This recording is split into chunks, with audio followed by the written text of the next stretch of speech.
Mãi tình vào để rồi nhăn lấy hết dài khờ.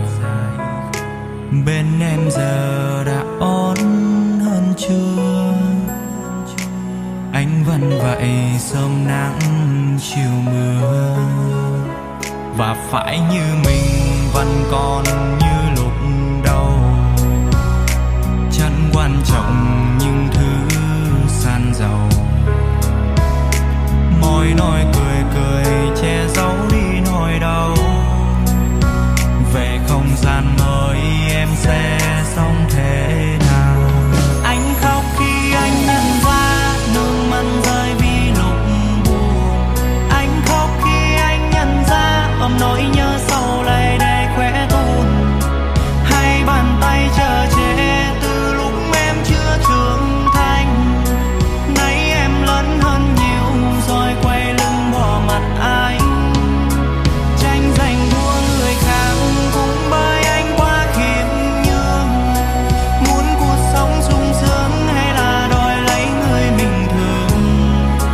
Suy nghĩ em đã sai cũng như thâm tâm hết sai.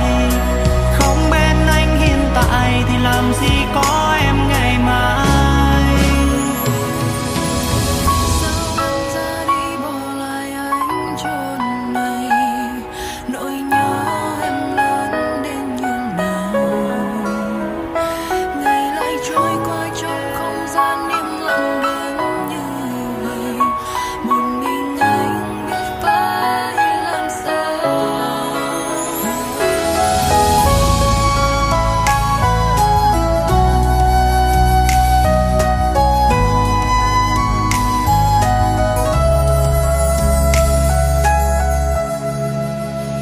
Và phải như mình vẫn còn như lúc đầu, chẳng quan trọng những thứ san giàu.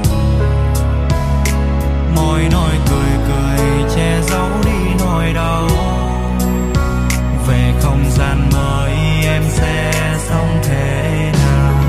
Anh khóc khi anh nhận ra nước mắt rơi vì lúc buồn. Anh khóc khi anh nhận ra ôm nỗi nhớ sâu lại để khỏe tuôn.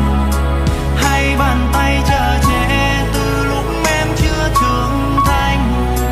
Nay em lớn hơn nhiều rồi quay lưng bỏ mặt anh. Tranh giành đua người khác cũng bởi anh quá khiêm nhường. Muốn cuộc sống sung sướng hay là đòi lấy người bình thường.